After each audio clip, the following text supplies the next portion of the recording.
মাত্র 12 দিনে সিরিয়ার বিদ্রোহীরা আসাদ পরিবারের 54 বছরের ক্ষমতা এবং বাশার আল আসাদের 24 বছরের ক্ষমতাকে ধ্বংস করে দিয়েছে। এত দ্রুত বিজয় সারা বিশ্বকে কিন্তু অবাক করেছে।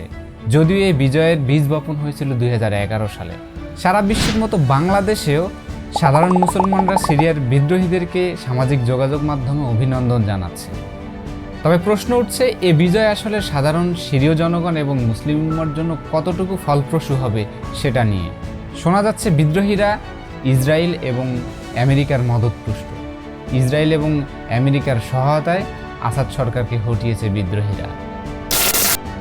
আসাদ সরকারের পতনের পরপরই ইসরায়েলি বাহিনী গোলান মালভূমির একটি অংশ দখল করে নিয়েছে এবং আমেরিকা সিরিয়ার সরকারি বিভিন্ন গুরুত্বপূর্ণ স্থাপনায় হামলা চালিয়েছে এবং সেগুলোকে ধ্বংস করে দিয়েছে।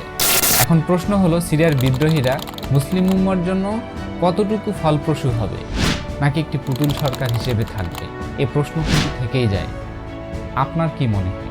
আপনি জানিয়ে দিতে পারেন আমাদের কমেন্ট বক্সে।